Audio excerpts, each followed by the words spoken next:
Assalamualaikum warahmatullahi wabarakatuh. Alhamdulillahi rabbil alamin. Wassalatu wassalamu ala nabiyyina Muhammad wa ala alihi wa sahbihi wa man sara ala nahjihi wa iktafa atharahu ila yaumiddin, amma ba'd.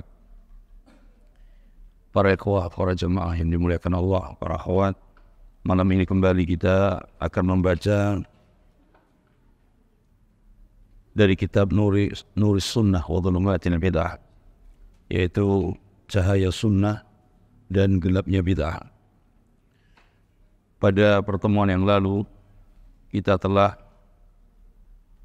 membaca sampai mana kemarin? Halaman 134 ya, atau 132 kemarin, 133, yaitu tentang asbabut tabarrukil mamnu', sebab-sebab ngalap berkah yang terlarang. Sebab-sebab ya mencari berkah yang terlarang. Kemarin kita sebutkan ada al-jahlu biddin, sebabnya adalah apa? Ada yang nyatat kemarin. Sebab tabarruk yang terlarang, apa yang pertama? Al-jahlu biddin, kebodohan dalam perkara agama. Yang kedua al-ghulu fis salihin, yaitu ghulu, berlebih-lebihan mengkultuskan orang-orang saleh. Yang ketiga at-tashabbuh bil kufar, menyerupai orang-orang kafir. Yang keempat ta'zimul athari al-makaniyah, mengagungkan tempat-tempat yang dianggap bersejarah atau memiliki peristiwa-peristiwa tertentu. Kemudian kita tambah satu lagi, sebab apa? Du'atus su', yakni para dai-dai yang menyesatkan umat. Mereka lah yang menggiring umat untuk melakukan tabarruk mamnu', ngalap berkah yang terlarang.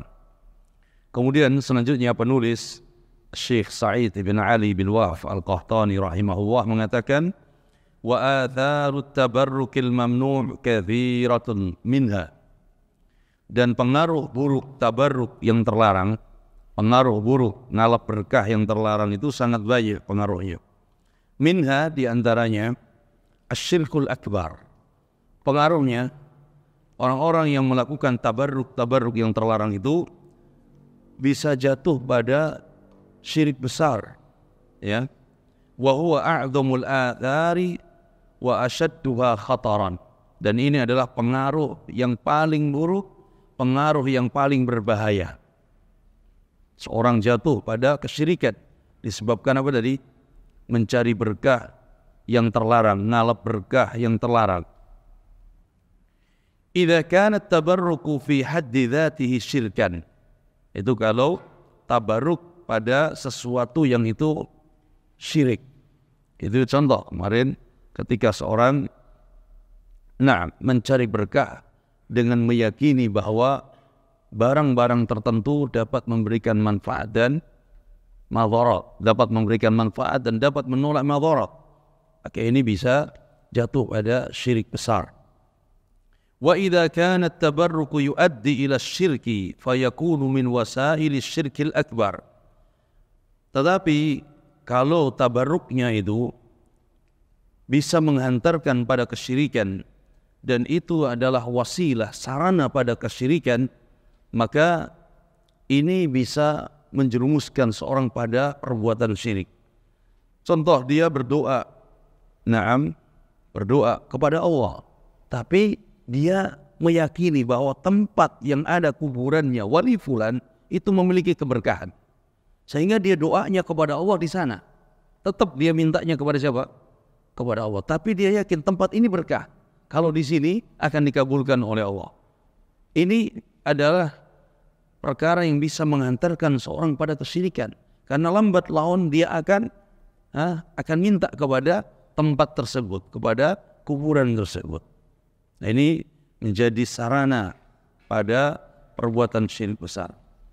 Wa min athari tabarrukil mamnu' al-ibtida'u fid-din, termasuk pengaruh buruk dari tabarruk yang terlarang, ngalap berkah yang terlarang itu al-ibtida'u fid-din. Seorang akan jatuh pada perbuatan bid'ah. Nah, tadi perbuatan bid'ah karena dia menganggap suatu tempat berkah sehingga dia melakukan ibadah di sana, padahal tidak ada dalilnya. ya, mengada-ngada. Kemudian waqtirafil ma'asi, termasuk pengaruh buruknya adalah seorang akan melakukan kemaksiatan. Ya, melakukan kemaksiatan. Karena apa saja yang melanggar syariat, apa saja yang menyelisihi ajaran Rasulullah, itu adalah bentuk kemaksiatan. Dan maksiatnya bertingkat-tingkat. Bisa jatuh pada kesyirikan, bisa jatuh pada perkara bid'ah, bisa jatuh pada dosa besar, ya. Wal wuqu'i fi anwa'il kadhib. Orang-orang yang melakukan tabarruk yang terlarang ini, mereka tidak segan-segan akan berdusta. Akan berdusta, ya. Dia akan berdustanya bagaimana? Dia mengatakan ini barang berkah. Kalau antum beli ini, maka antum akan dijaga kehidupan antum. Dia bohong, dia dusta. Ya. Ada lagi dia berdusta. Ini kuburan orang saleh. Siapa yang doa di sana? Padahal tidak ada apa? Tidak ada mayitnya di sana. Kuburan dibuat-buat. Ini banyak kedustaan yang terjadi. Ya, tidak segan-segan dia akan melakukan kedustaan. Wa tahrifin nusus wa tahmiluha ma la tahmilu. yakni dia akan merubah nas-nas, dia akan mengutak-atik nas dan memaknai, mengartikan nas tersebut padahal nas itu bukan seperti itu maksudnya. Jadi dia akan mengutak-atik dalil, mengutak-atik nas untuk melegalkan perbuatannya. Wa idha'atis sunan, dan akan menyia-nyiakan sunnah. Ketika seorang disibukkan dengan hal-hal yang menyimpang, hal-hal yang bid'ah, maka yang sunnah akan ditinggalkan. Yang sunnah akan ditinggalkan. Dan ini realita, bisa dilihat. Ya. Wat taghriri bil juhal. Dan selanjutnya pengaruh buruknya, seorang akan tertipu dengan orang-orang jahil. Karena melihat banyaknya orang yang melakukan perbuatan tersebut, banyaknya orang yang ngalap berkah, padahal mereka orang-orang jahil, maka orang lain akan tertipu. Mereka akan tertipu dengan perbuatan-perbuatan tersebut. Wa idha'atil ajyal. Perbuatan tabarruk yang terlarang ini akan merusak generasi Islam. Karena mereka akan dicekoki dengan hal-hal demikian yang tidak ada dasarnya dalam agama. Tidak ada ajaran dan tuntunan Nabi SAW. Ya, akhirnya para pemuda, anak-anak akan tumbuh sesuai dengan lingkungan yang ada, rusak generasinya. Kullu hadhil umur min athari tabarrukil muharram al-madhmum. Itu semua adalah di antara pengaruh-pengaruh buruk dari tabarruk yang tercela, tabarruk yang terlarang. Karena kemarin kita sebutkan bahwa tabarruk ada yang disyariatkan, tapi ada dalilnya sehingga kita lakukan. Tabarruk yang tidak ada dalilnya, maka ini yang terlarang. Nah, kita hati-hati ya agar tidak jatuh pada perbuatan-perbuatan tersebut. Amma wasailu muqawamat at-tabarrukil mamnu'. Adapun sarana untuk bagaimana kita bisa melawan tabarruk-tabarruk yang terlarang tersebut. Artinya untuk menjaga diri kita, untuk membentengi umat dari tabarruk-tabarruk yang terlarang itu apa sarananya? Apa caranya? Bagaimana caranya? Faminha, di antara cara dan sarana untuk membentengi umat dari tabarruk-tabarruk atau ngalap-ngalap berkah yang terlarang tersebut adalah nasrul ilmi, yaitu menyebarkan ilmu. Sehingga kebodohan akan hilang. Sehingga umat ini faham tentang agamanya. Umat ini faham tentang ajaran nabinya. Ya. Ketika sudah kebodohan terkikis, kebodohan mulai sedikit, maka akan hiduplah sunnah-sunnah Nabi SAW. Sehingga kita harus gencar untuk menyebarkan ilmu. Ilmu yang sumbernya adalah wahyu, Al-Quran dan sunnah Nabi SAW. Semampu kita. Yang punya ilmu disebarkan ilmu dengan lisannya, dengan tangannya, dengan tulisannya. Ya, para penuntut ilmu, mereka yang belajar ilmu, apa yang dia dapatkan disebarkan. Sehingga ikut serta di dalam menebarkan ilmu. Kemudian yang kedua, sarana yang kedua untuk menjaga dan membentengi umat adalah wadda'watu ila manhajil haq, yaitu berdakwah, mengajak umat kepada manhaj yang benar, kepada cara beragama yang benar, yaitu cara beragamanya Nabi dan para sahabat. Sehingga dakwah itu banyak. Ya, ada yang dakwah mengajak kepada agama Islam yang murni, yang bersumberkan Al-Quran dan Sunnah. Ada dakwah, ajakan, seruan kepada penyimpangan-penyimpangan, menjauh dari Al-Quran dan Sunnah. Dan ini ada. Ya, maka harus kita mengikuti manhaj Nabi SAW, cara beragama Nabi, cara beragamanya para sahabat. Kemudian yang ketiga, wa izalati wasailil ghulu wa madhahirit tabarruk. Sarana yang ketiga atau cara yang ketiga untuk membentengi umat adalah dengan menghilangkan sarana-sarana yang bisa mengkultuskan seorang, sarana-sarana yang bisa dijadikan sebagai tempat untuk tabarruk. Nah, ini butuh syaja'ah, keberanian, dan butuh kekuatan. Kita tidak mampu, tayyib. Yang bisa untuk menghancurkan, menghilangkan tempat-tempat tersebut yang dianggap keramat, itu siapa? Penguasa. Mereka yang punya kekuasaan, mereka yang punya kekuatan. Kita tidak mampu yang demikian. Kita hanya bisa memberikan nasihat, menyampaikan kepada umat bahwa ini terlarang, ini tidak benar. Dulu, ketika Nabi SAW mengajak para sahabatnya untuk bai'atul ridwan, membaiat Nabi di bawah sebuah pohon. Maka para sahabat membaiat Nabi SAW, beriman kepada Nabi, membela agama Allah, siap berkorban jiwa dan harta untuk membela agama Allah. Sudah baiat, janji setia kepada Nabi. Maka siapa yang membaiat di bawah pohon tersebut, diampuni dosanya oleh Allah. Tahta syajar, di bawah pohon. Baiat, semua membaiat kepada Nabi. Setelah Nabi meninggal, pohon itu masih ada. Masa Khalifah Abu Bakar, pohon itu masih ada. Pada masa Umar radhiyallahu ta'ala anhu, orang mulai berdatangan ke pohon tersebut. Umar bertanya, kemana orang itu mau pergi? Maka orang-orang mengatakan mereka hendak pergi ke pohon yang dahulu Nabi pernah membaiat para sahabat dan sahabat membaiat Nabi. Untuk apa? Untuk beribadah, sholat, berdoa di sana. Nah, ini mulai ada pergeseran. Mereka meyakini bahwa tempat tersebut memiliki keberkahan karena Nabi pernah membaiat dan Nabi pernah dibaiat di sana. Maka Umar perintahkan untuk ditebang pohon tersebut. Ditebang pohon tersebut. Umar tidak ingin akan terjadi yang lebih berbahaya lagi. Apa yang berbahaya? Pohon itu akan diibadahi. Lama-lama pohon itu akan dianggap memiliki apa? Keberkahan. Anda pernah dengar ada pohon ya yang orang pada berduyun-duyun ke sana nunggu jatuhnya daun. Kalau sudah jatuhnya daun berarti dapat apa? Berkah. Ada nggak?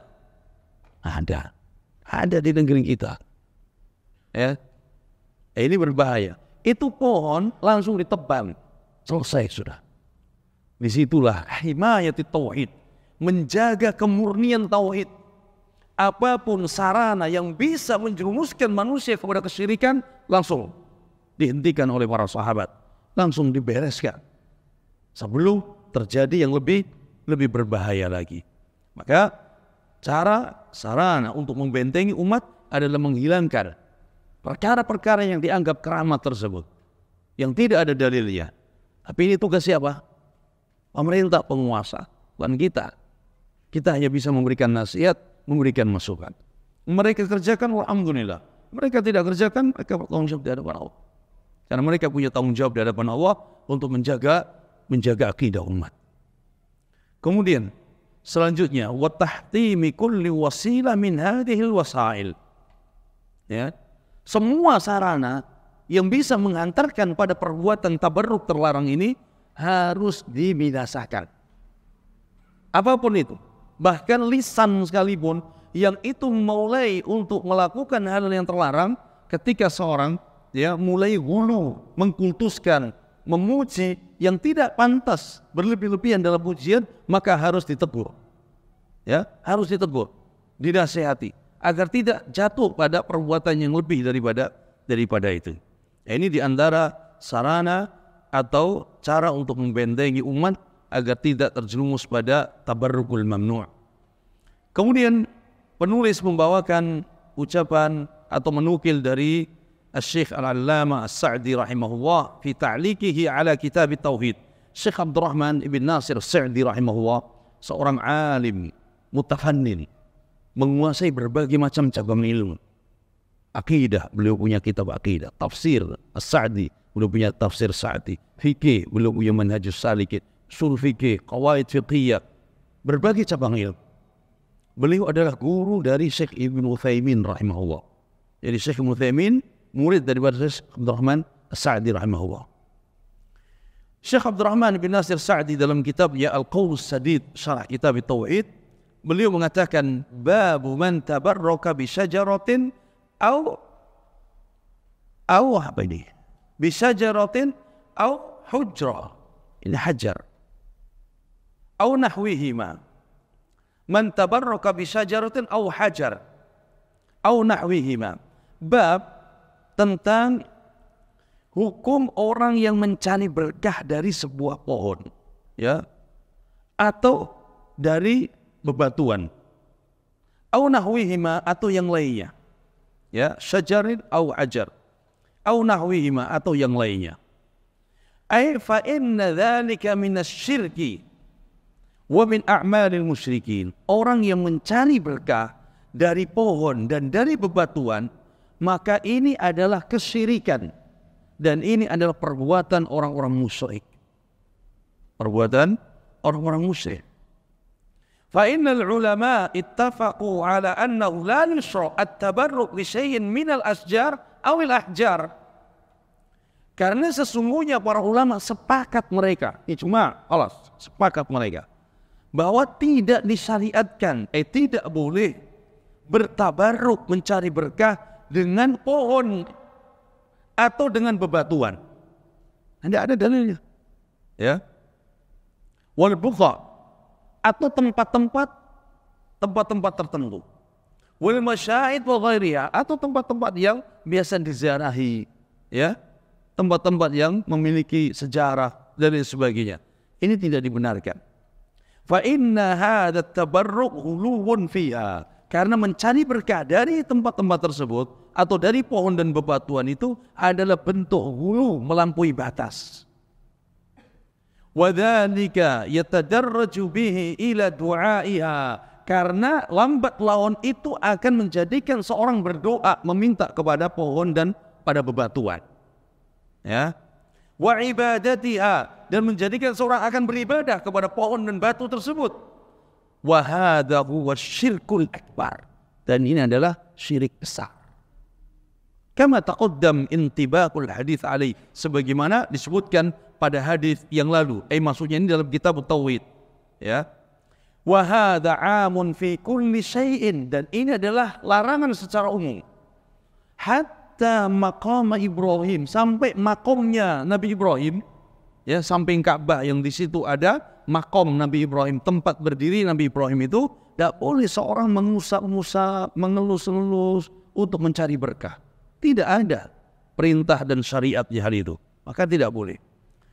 Kemudian wa hujratin Nabi SAW, tidak boleh juga mencari berkah dengan, ya, mengusap-usap, ya, mengelap-ngelap dari hujrah Nabi, kamar Nabi, atau tempat, ya, yang di situ tembok membentengi kuburan Nabi atau rumah Aisyah radhiyallahu taala anha. Ini tidak benarkan.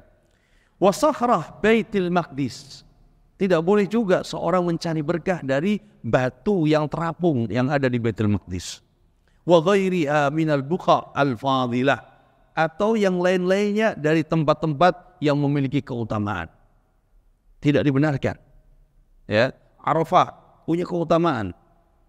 Ya, Mina, Arafah, Makkah, Madinah. Kalau tempatnya itu tidak disyariatkan untuk diambil berkahnya, maka tidak dibenarkan. Meskipun tempatnya dimuliakan. Ya, ini terjadi ketika perang Hunain. Mereka ketika hendak perang Hunain, hadis dari Abi Waqid Al-Laythi radhiyallahu taala anhu, ya, ketika Abu Waqid Al-Laythi mengatakan marorna bisidratin. Suatu hari kami ketika keluar bersama Nabi, bersama pasukan Nabi, melewati sebuah pohon sidrah, pohon sidrah. Ya. Kemudian Abu Waqid Al-Laythi ini hudatsaul ahad bil kufr. Baru saja dia masuk Islam, meninggalkan agama kekufurannya. Kemudian Abu Waqid Al-Laythi radhiyallahu anhu mengatakan, "Ya Rasulullah, ij'al lana dzatu anwat kama lahu dzatu anwat." Ya Rasulullah, jadikan pohon ini sebagai pohon yang kami akan menggantungkan pedang-pedang kami, senjata-senjata kami untuk apa? Mencari keberkahan. Sebagaimana kami dahulu ketika sebelum masuk Islam, kami ada sebuah pohon juga yang disebut dengan Datu Anwat untuk menggantungkan pedang-pedang cari berkah. Ini mau perang, mau jihad, ilmu jihad. Apa kata Nabi? Subhanallah. Kama qala qaumu Musa. Ini ucapan seperti ucapannya kaumnya Nabi Musa. Yang kaumnya Nabi Musa minta apa? Ij'al lana ilahan kama lahum alihah. Buatkan untuk kami Tuhan sesembahan sebagaimana mereka punya Tuhan yang disembah. Maka Nabi mengatakan, inna sunnah, inna sunan, itu adalah kebiasaan. Kebiasaan siapa? Orang-orang musyrik, orang-orang kafir. Nabi ingkari. Lihat kata para ulama. Kondisi Nabi dan para sahabat sedang mau apa? Sedang mau jihad. Sedang mau jihad ini. Taib. Dan apa yang diminta oleh sahabat ini? Taib. Karena baru masuk Islam. Minta dibuatkan bahwa pohon ini sebagai penggantung untuk mencari berkah. Kata para ulama, mereka mengatakan, hikmah dan ibrahnya, Nabi tidak pernah membiarkan kesalahan apapun terlebih dalam masalah tauhid. Langsung Nabi tegur. Coba kalau hari ini, ya, kemudian kita ingatkan, akan ada yang mengatakan, bukan saatnya lagi ngomong tauhid. Bukan saatnya lagi mengingkari perkara syirik. Kita mau jihad ini. Nanti kalau kita ingatkan, mereka tidak bersatu lagi dengan kami. Ingat ya? Hah? Kita ini mau perang, melawan musuh. Kalau kita ingatkan yang salah, nanti dia nggak ikut jihad. Enggak. Karena sebab kemenangan kaum muslimin adalah bersihnya dari tauhid, bersihnya dari kesyirikan. Ya, bersihnya tauhid, jauhnya dari kesyirikan. Kalau hari ini diingatkan, ya akhi, ini perbuatan syirik. Bukan waktunya lagi untuk bicara syirik. Umat sedang butuh bantuan kita. Wallahi Allah akan tolong umat tersebut kalau umat ini mentauhidkan Allah. Ya, kalau diingatkan, ya akhi, mereka ini orang-orang yang jatuh pada perbuatan demikian dan demikian. Ya akhi, bukan waktunya bicara ini. Nabi tidak tinggal diam. Nabi ingatkan, karena ini bahaya. Kalau sampai di barisan Nabi ada mereka yang jatuh pada kesyirikan, ini bisa menggagalkan kemenangan. Lihat perang Uhud. Para sahabat Nabi SAW yang ketika itu sudah disiapkan oleh Nabi. Nih, kalian ada di sini, kalian ada di sini, kalian ada di sini. Semua sudah disiapkan posisi-posisinya. Jangan ada yang turun sampai ada komando dan perintah dariku, kata Nabi. Ketika sahabat melihat pasukan Khalid bin Walid sudah berhamburan kabur lari, sahabat sudah pikir sudah menang kita, sudah menang kita. Turun sahabat. Tidak ingat wasiat Nabi SAW. Apa yang terjadi? Khalid bin Walid, panglima perang yang hebat pada masa itu, dan sampai akhir hidupnya, panglima perang yang tidak pernah kalah. Khalid bin Walid berputar, yang akhirnya balik ke atas. Sahabat yang turun dihabisi dari atas. Kata para ulama, satu kesalahan menyelisihi wasiat Nabi bisa menggagalkan kemenangan. Ya, apalagi sampai kesyirikan. Ketika Allah katakan, in tansurullaha yansurkum wa yuthabbit aqdamakum. Kalau kalian tolong Allah, yang paling utama adalah mentauhidkan Allah, Allah pasti akan tolong kalian. Nah, ini yang harus diingat, ya. bahwa pertolongan Allah akan turun kalau kita benar-benar mentauhidkan Allah Azza wa Jalla. Bukan karena kuatnya senjata, banyaknya pasukan. Lihat sahabat, mereka orang-orang kafir lebih banyak pasukannya, lebih kuat persenjataannya. Tapi ketika tauhidnya kuat, ya, ketika imannya kuat, maka disitulah Allah akan menurunkan pertolongannya. Kemudian selanjutnya, wa amma istilamul hajaril aswad wa taqbiluhu. Adapun mengusap-usap hajar aswad, ya, dan mencium hajar aswad, wastilamu ruknil yamani minal ka'batil musyarrafah, dan mengusap-usap rukun yamani, ya, rukun yamani yang ada di Ka'bah yang mulia itu. Fahadha ubudiyatun lillah wa ta'dimun lillah. Ini adalah bentuk ibadah kepada Allah dan mengagungkan Allah. Ya, ini batu, satu-satunya batu yang boleh seorang itu apa? Mengusap-usap dan menciumnya. Kenapa demikian? Allah yang merintahkan, Nabi yang contohkan. Maka ini dibenarkan. Selain daripada itu maka tidak dibenarkan. Fahuwa ruhut ta'abbud. Maka inilah ruh ta'abbud, ruh ibadah. Apakah kita beribadah kepada batu tersebut? Tidak. Apakah kita tunduk kepada Allah? Tidak. Kita beribadah kepada Allah, kita mengikuti perintah Allah untuk mencium batu tersebut. Iblis alaih, ketika diperintahkan oleh Allah untuk sujud kepada siapa? Adam. Malaikat diperintahkan sujud kepada Adam. Malaikat sujud. Sami'na wa ata'na. Iblis aba wastakbar, enggan lagi sombong. Enggan lagi sombong.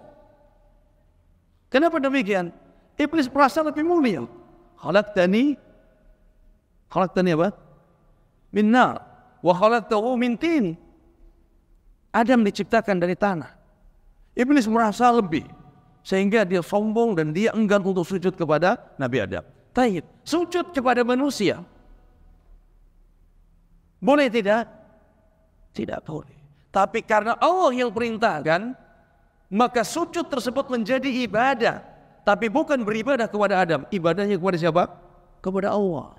Sama dengan mencium hajar aswad tadi. Ketika Umar radhiyallahu ta'ala mengatakan, wallahi innaka hajar. Laula ra'aitu Rasulullah sallallahu alaihi wasallam qabbalak ma qabbaltu. Demi Allah, engkau itu batu. Kalau bukan karena aku melihat Nabi mencium engkau, aku tidak akan mencium engkau.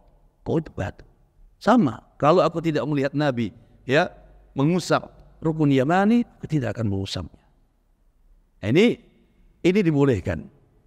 Fahadha ta'dhimun lil khaliq wa ta'abbudun lah. Dan ini adalah bentuk mengagungkan, seorang hamba mengagungkan Allah al-Khaliq dan beribadah kepadanya. Wa dzalika ta'dhimun lil makhluq. Dan yang pertama tadi, ya, meminta kepada pohon dan bebatuan, bertabarruk kepada pohon dan bebatuan, itu adalah pengagungan kepada makhluk. Yang satu mengagungkan Khaliq Allah, yang satu mengagungkan makhluk. Qala wal farqu bainal amrayni kal farqi bainad du'a'i lillah alladhi huwa ikhlasun wa tauhidun. Maka perbedaan antara keduanya tadi, perbedaannya yang pertama adalah seperti orang yang berdoa kepada Allah. Dia mengikhlaskan dirinya dalam berdoa dan mentauhidkan Allah. Wa du'a lil makhluk. Dan yang kedua adalah orang yang berdoa kepada makhluk. Alladhi huwa syirkun wa tandid. Yang itu adalah perbuatan syirik dan membuat tandingan kepada Allah. Ini sama tadi. Dia mengikhlaskan ibadahnya, tauhidnya, doanya kepada Allah. Yang satu, dia meminta kepada pohon, minta kepada bebatuan, minta kepada barang-barang yang dianggap memiliki karamah. Ini perbedaan yang nampak sekali. Maka kita lihat, ya, sebagian orang menganggap suatu barang itu memiliki keberkahan. Apa sekarang ramai biasanya? Kayu apa biasanya? Ada kayu-kayu yang dijual, terus ada apa lagi, ya? Bisa melancarkan rezeki, mendapatkan keberkahan. Wallahi kalau itu benar, ngapain dia pakai jual? Pakai aja kayunya, datangkan rezeki. Ya ini tadi, ketika seorang sudah jatuh dalam perkara demikian, dia akan berdusta dan dia akan berdusta. Ya. Kemudian selanjutnya, penulis rahimahullah taala mengatakan, sadisan bid'u munkarah mukhtalifah katsiratun jiddan. Selanjutnya adalah contoh bid'ah ya, yang berbagai macam bid'ah, dan ini banyak sekali. Contoh berbagai macam bid'ah dan ini banyak sekali. Minha ala sabilil mithal lal hasr ma ya'ti. Di antaranya sebagai contoh dari bid'ah tersebut yang menyebar di tengah-tengah umat, dan ini bukan pembatasan, hanya contoh saja sebagian. Di antara contoh bid'ah yang tersebar di masyarakat, Syekh mengatakan yang pertama al-jahru bin niyah, yaitu menjaharkan niat. Menjaharkan niat dalam beribadah. Ya, kan kita tahu bahwa pengertian bid'ah yang lalu apa? Apa pengertiannya? Satu amalan yang tidak pernah dicontohkan oleh Nabi. Satu amalan yang tidak memiliki dasar dalil yang sahih. Nah, sekarang Syekh mengatakan al-jahru bin niyah, menjaharkan niat sebelum dia melakukan ibadah.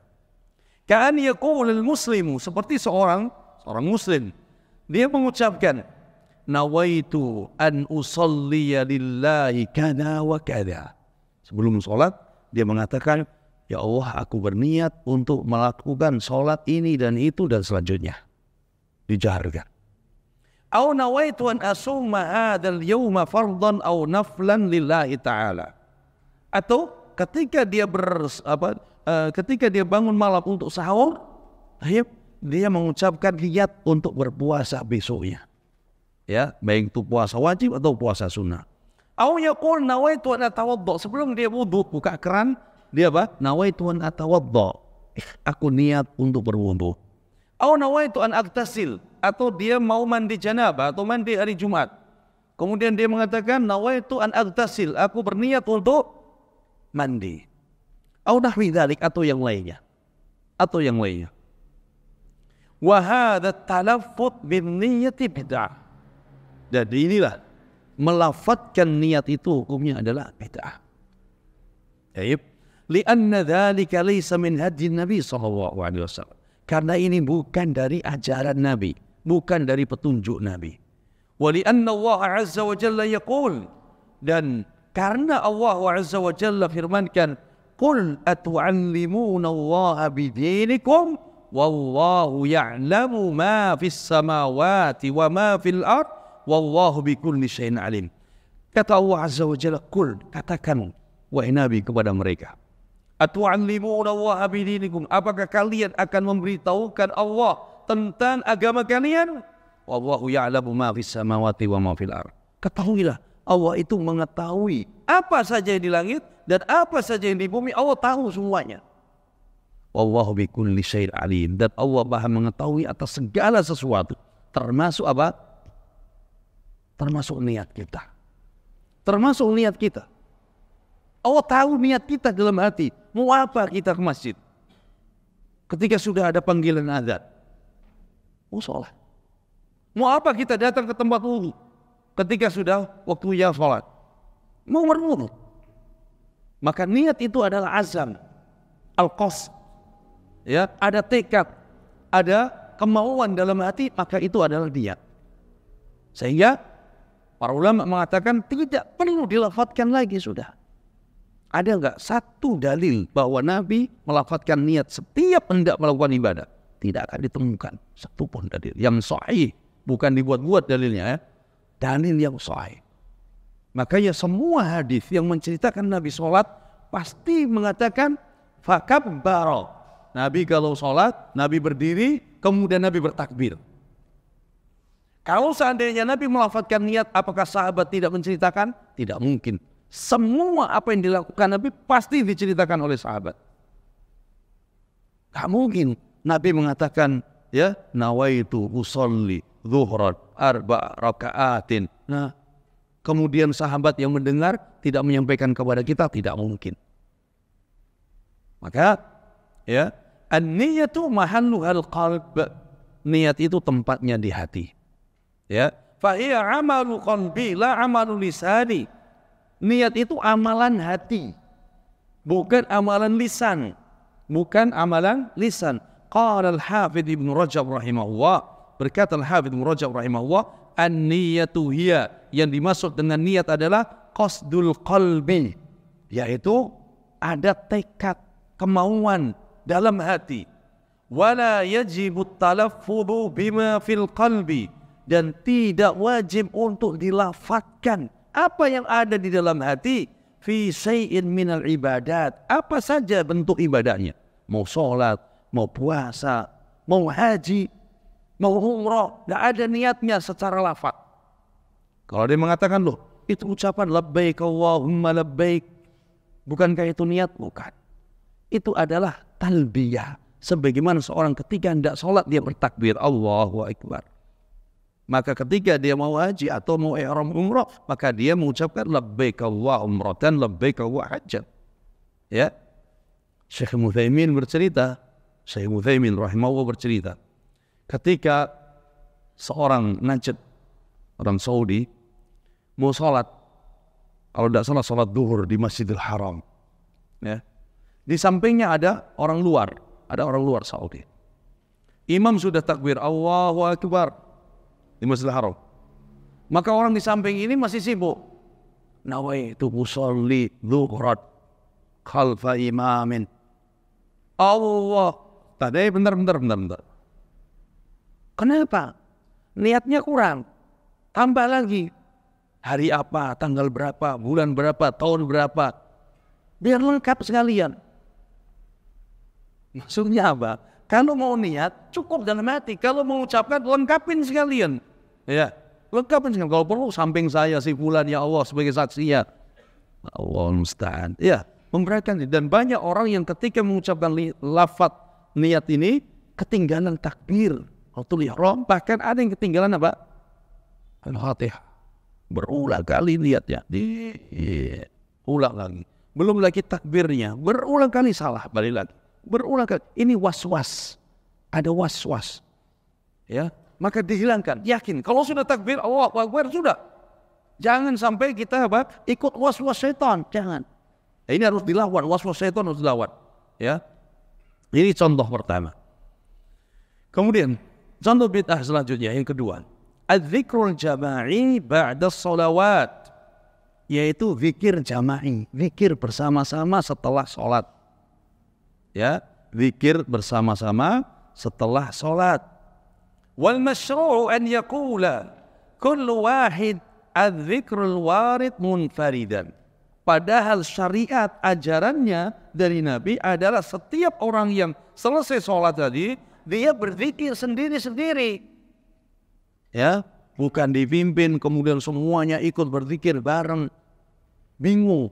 Belum lagi yang imamnya cepat zikirnya, yang bapak-bapak sudah tua ketinggalan. Jadi banyak ya.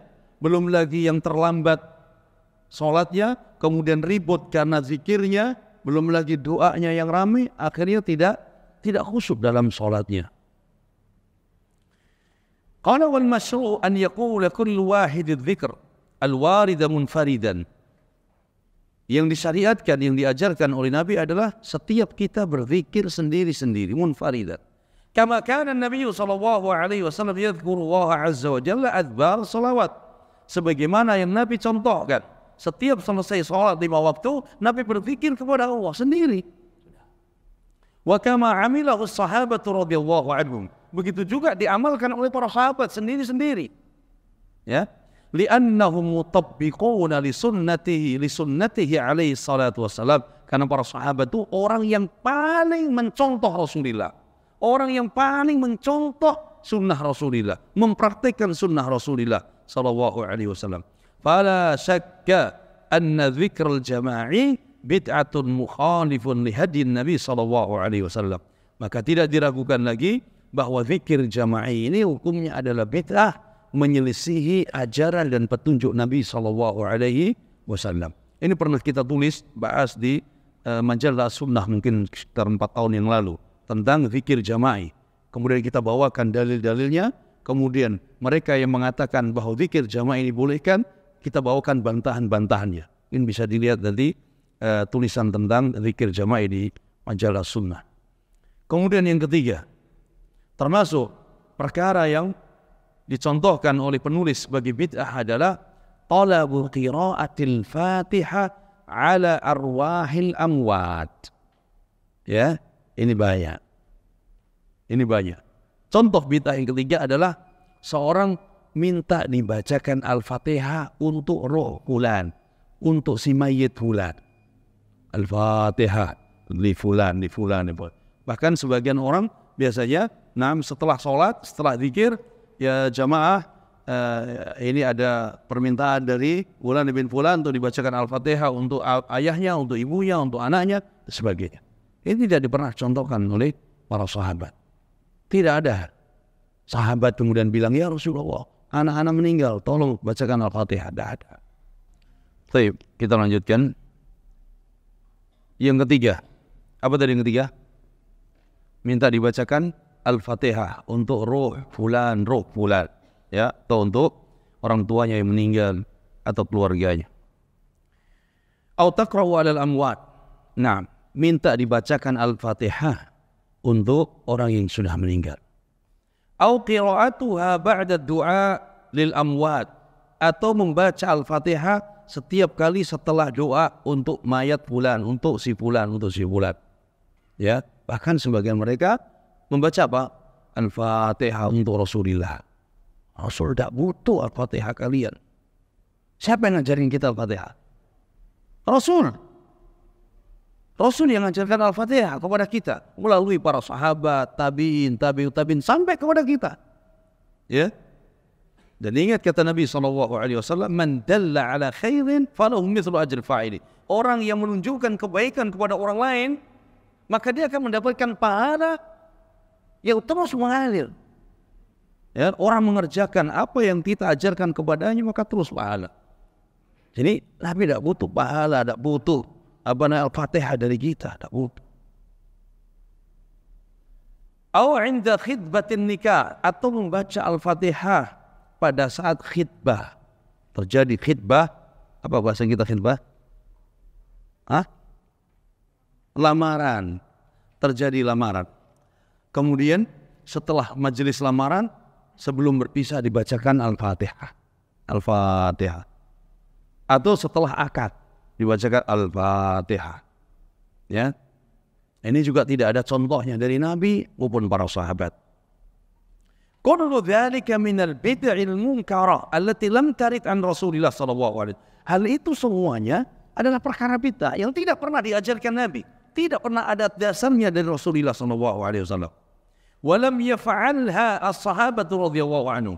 Dan para sahabat pun tidak ada yang melakukan hal itu.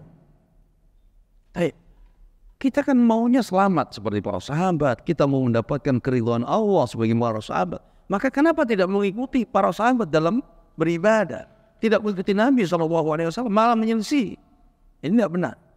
Walam yaf'alha as-sahabah radhiyallahu anhum. Para sahabat tidak pernah mengerjakan dari Al-Fatihah. Ya, setiap kali melakukan ini Al-Fatihah. Wa hum a'lamun nas bi ahwalin Nabi SAW. Padahal para sahabat adalah orang yang paling tahu tentang keadaan Nabi. Ya, Nabi di masjid para sahabat ikut. Nabi ketika safar sahabat ikut. Nabi ketika di rumah ada istri-istri Nabi yang menyampaikan tentang apa saja yang dikerjakan oleh Nabi dari ibadah-ibadah yang di rumah. Tapi tidak ada satupun dalil contoh Nabi melakukan hal itu. Ketika anaknya meninggal, Nabi tidak mengatakan Al-Fatihah untuk siapa? Ibrahim. Al-Fatihah untuk fulan. Atau untuk istrinya. Al-Fatihah untuk Khadijah. Al-Fatihah untuk siapa lagi? Paman Nabi SAW yang lainnya. Tidak ada. Ya. Fa'ulima bidzalik anna hadzal fi'l bid'atun muhdatsatun munkarah. Maka diketahui dari sini perbuatan yang demikian itu adalah hukumnya bid'ah yang diada-adakan, yang tidak pernah ada di zaman Nabi dan zamannya para sahabat. Kemudian yang ketiga, bagaimana kalau ketika kita di majelis nih, kemudian ada yang mengatakan Al-Fatihah, bagaimana sikap kita? Sudah dengar saja. Istighfar boleh. Ya. Kalau antum, wah ndak enak nih kalau nggak baca umi-umi aja, Ya, nggak usah sudah. Bismillah aja, sudah nggak usah. Nanti orang akan paham. Oh, ini prinsipnya demikian, sudah selesai. Ya.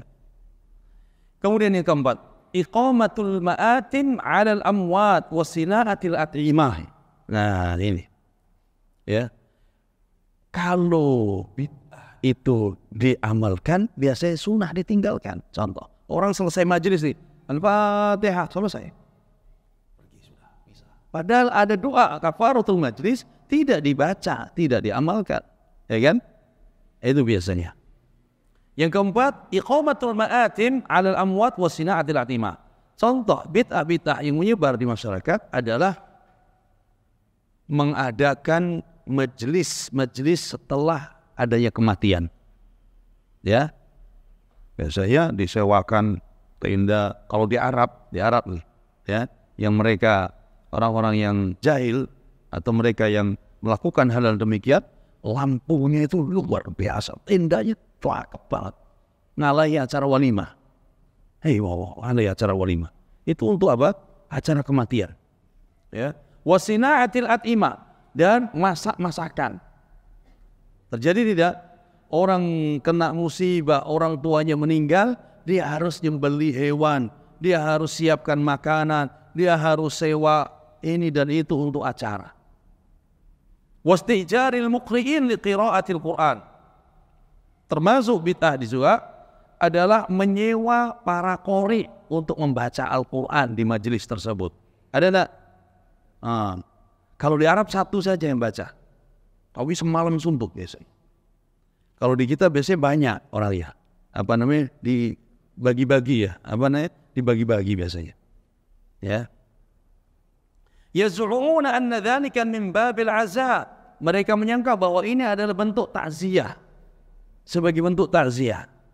Wa annahu yanfa'ul mayyit, dan mereka meyakini bahwa ini bermanfaat bagi mayit. Undang, kemudian diajarkan ma'atim, diadakan tadi majelis untuk makan, majelis untuk doa, majelis untuk baca Al-Quran. Wa kullu dzalika minal bid'ah. Ini adalah perkara yang tidak dicontohkan Nabi. Wal aghlal allati ma anzalallahu biha min sultan, dan tidak ada dalilnya dalam Al-Quran, tidak pernah diajarkan oleh Nabi SAW. Akhirnya, banyak yang ditinggalkan dari sunnah-sunnah. Yang sunnahnya adalah kaum muslimin, para tetangga, mereka menyiapkan makanan. Kepada siapa? Kepada ahlul mayit yang ditinggal, yang sedang mendapatkan musibah. Ini terbalik. Orang yang sedang dapat musibah, maka dia melakukan hal itu. Dan ini diingkari para ulama. Bahkan Imam Syafi'i mengingkari. Imam Syafi'i mengingkari hal ini, perbuatan ini. Hari sekian, kumpul ada makanan sebagai diingkari oleh Imam Syafi'i. Dan para madhab arba'ah, 4 madhab mengingkari semuanya. Tidak tahu dari mana dapatkannya. Yang kelima, al-adhkar as-sufiyah bi anwa'iha allati tukhalifu hadiya Muhammadin sallallahu alaihi wasallam. Zikir-zikir, wirid-wirid yang biasa dilakukan oleh tarekat sufiyah. Berbagai macam zikir. Jadi setiap tarekat dia punya zikir sendiri. Tarekat punya zikir, tarekat punya zikir. Tidak tahu dari mana zikirnya. Ini menyelisih petunjuk Nabi sallallahu alaihi wasallam. Sawa'un kanatil mukhalafa fi sighah wal hay'ah awil waqti. Kadang menyelisih petunjuk Nabi itu dalam sighah, lafaz zikirnya berbeda dari contoh Nabi, atau cara berzikirnya. Ya, mereka zikirnya boleh goyang-goyang, tari-tari, pukul-pukul, gendang-gendang. Ya, atau waktunya, mereka menentukan waktu-waktu tertentu untuk zikir ini, zikir itu. Dan ini menyelisih Nabi sallallahu alaihi wasallam. Liqaulihi sallallahu alaihi wasallam, sebagaimana sabda Nabi, "Man 'amila 'amalan laisa 'alaihi amruna fa huwa raddun."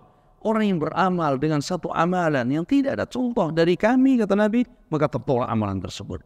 Ditolak amalan itu. Ya. Kemudian yang keenam, al-bid'ah. Ini biasanya kan, ini anak ijazahkan zikir ini. Ya, anak ijazahkan doa dan zikir ini. Terus kalau sudah diijazahkan pasti dikabulkan. Pasti diterima. Ya. Tidak pernah kita dengar Nabi mengijazahkan zikir kepada, yang ada Nabi mengajarkan. Zikir begini, zikir begini. Ya. Dan kitab azkar yang paling bagus, yang mengumpulkan zikir dan doa-doa Nabi, adalah karya Imam Nawawi rahimahullah.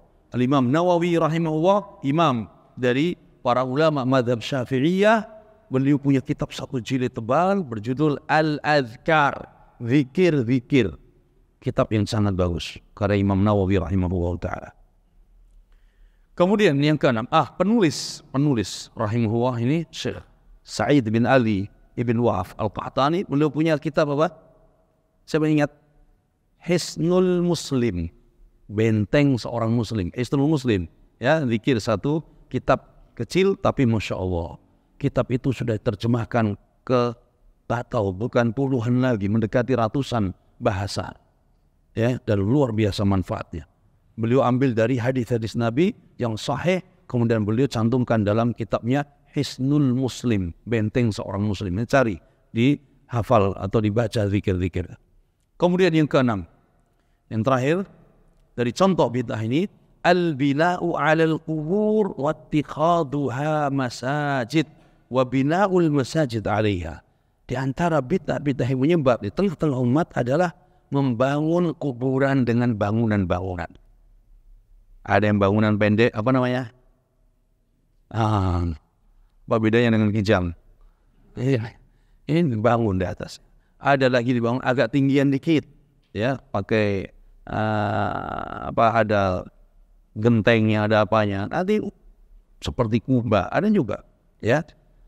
Wattikhaduha masajid. Ada yang menjadikan kuburan itu sebagai masjid, dibangun di atasnya masjid atau dibangun di sampingnya masjid. Ya. Wa bina'il masajid 'alaiha, atau ya, masjid sudah ada, kemudian dibawalah jenazah dikubur di dalam masjid tersebut. Terjadi tidak? Banyak sekali. Ya. Wa dafnil amwat fiha, mayat-mayat dikuburkan di dalam masjid. Ini adalah bid'ah mungkar. Dalam Islam tidak bisa bersatu antara masjid dengan kuburan. Tak bisa bersatu, ya. Wassalatu ilal kubur, dan salat menghadap kubur. Waziyaratuha li ajli tabarruk biha, dan ziarah kubur dengan tujuan untuk ngalap berkah. Usap-usap apa ya? Apa nisannya, ya, ambil tanahnya berkah ini, bawa pulang. Ini tidak benar semuanya. Wattawassul bi ashabiha aw ghairihim minal amwat, bertawassul dengan siapa? Orang yang sudah meninggal tersebut, penghuni kubur tersebut. Sebut, ya Syekh fulan, ya alim fulan, ya wali fulan. Ya, bertawassul. Ya, ini semua adalah perkara bid'ah. Wattabarruk bis salati 'inda kuburiha, atau dia bertabarruk, nyari berkah dengan salat di samping kuburan tersebut. Dia salatnya ikhlas karena Allah, tapi dia punya keyakinan kalau sholat di samping kuburan ini maka akan mendapatkan keberkahan. Doa di situ akan dapat keberkahan. Doa indah, atau doa di samping di sisi kuburan. Tapi dia mintanya kepada Allah, ya Allah, ya Rahman, ya Razzaq urzuqni. Tapi dia yakin kalau doa di situ lebih diijabah oleh Allah. Ini bid'ah, ya. Wa ziyaratin nisa lil kubur, wanita berziarah kubur. Hal ini terjadi perbedaan pendapat di kalangan ulama tentang apa hukumnya wanita berziarah kubur. Sebagian ulama melarang, ya, karena Nabi mengatakan la'anallahu za'irat, Allah melaknat wanita-wanita berziarah kubur. Baik. Jumhur ulama, mayoritas ulama mengatakan wanita boleh ziarah kubur. Dalilnya, kuntu nahaitukum an ziyaratil kubur fazuruha, ala fazuruha. Dahulu aku melarang kalian untuk ziarah kubur, sekarang silakan kalian ziarah kubur. Dulu pada masa awal-awal, ya, dakwah Nabi, kemudian para sahabat masuk Islam, masih lemah imannya, masih lemah tauhidnya. Maka Nabi larang ziarah kubur karena khawatir mereka akan mengkultuskan kuburan. Ya. Kemudian Nabi mengatakan, ana fazuruha, sekarang silakan untuk ziarah kubur. Fa innaha turiqul qalba, karena dengan ziarah kubur itu bisa melembutkan hati. Wa tudmi'ul aina, dengan ziarah kubur itu membuat air mata menetes. Ya, wa tudzakirul akhirah. Dengan ziarah kubur itu bisa mengingatkan kita kepada akhirat. Oh, kita akan di tempat yang sama, kita akan merasakan di alam barzah atau alam kubur yang sama, sehingga kita berpikir. Ini di antara hikmah ziarah kubur. Maka pendapat yang kita ikuti bahwa wanita boleh ziarah kubur, tapi dengan syarat. Syaratnya keluar menggunakan hijab syar'i. Jangan sampai dia keluar ziarah kubur untuk ibadah, ziarah, tapi ternyata dia malah melakukan dosa dalam perjalanannya. Habis pahalanya. Belum tentu dia dapat pahala. Yang kedua, tidak boleh mengkhususkan hari tertentu untuk ziarah kubur. Oh, kalau ziarah kubur, sebelum Ramadan atau sebelum hari raya atau pas hari raya atau hari tertentu, tidak boleh mengkhususkan. Kemudian yang ketiga, dia bisa menjaga diri dan emosinya. Kalau dikhawatirkan tidak bisa menjaga diri dan emosinya, ya, yang dikhawatirkan dia akan melakukan niyaha, mukul-mukul wajah, mengangkat suara, menangis, dan sebagainya di sana berlebihan, maka tidak boleh. Tapi selama dia bisa menjaga syarat-syarat ketentuan tadi, maka boleh. Ya. Kemudian, wattikhadis suruj 'alaiha kullu dzalika minal bid'il munkar al-qabihah. Membuat atau menjadikan lampu lentera khusus untuk kuburan tertentu. Ya, oh ini kuburan wali fulan, kuburan ustadz fulan, kuburan syekh fulan, dibuatkan lampu-lampu lentera di sana. Diperindah, dipercantik, ada boleh. Tapi kalau ternyata lampunya itu di jalan, karena ada kuburan, ya, kemudian lampunya di pojokan jalan, sehingga orang ketika jalan tersebut, ya, dia tidak jatuh, tidak keseliut di tempat lubang-lubang dan sebagainya, tidak mengapa. Tapi mengkhususkan kuburan-kuburan diberi lampu-lampu khusus, maka ini tidak dibenarkan. Terlebih lagi ada, ya, apa itu? Biasanya kalau orang lahiran apa yang dibuat? Hari-harinya dikubur di depan pintu rumah dikasih apa? Lampu. Anak baru pertama lihat itu. Kok ada kayak gini? Apa maksudnya?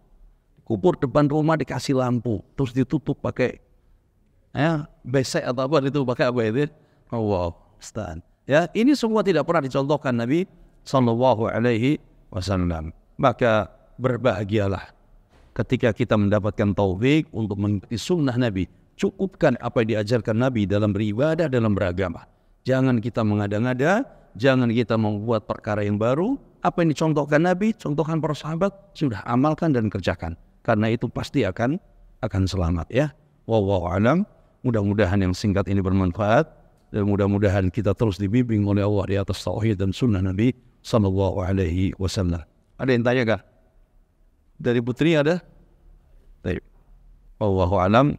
Mudah-mudahan ya segera diturunkan hujan dan bermanfaat bagi kita semuanya insyaallah taala. Wallahu a'lam.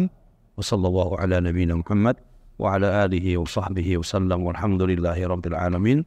Wassalamualaikum warahmatullahi wabarakatuh.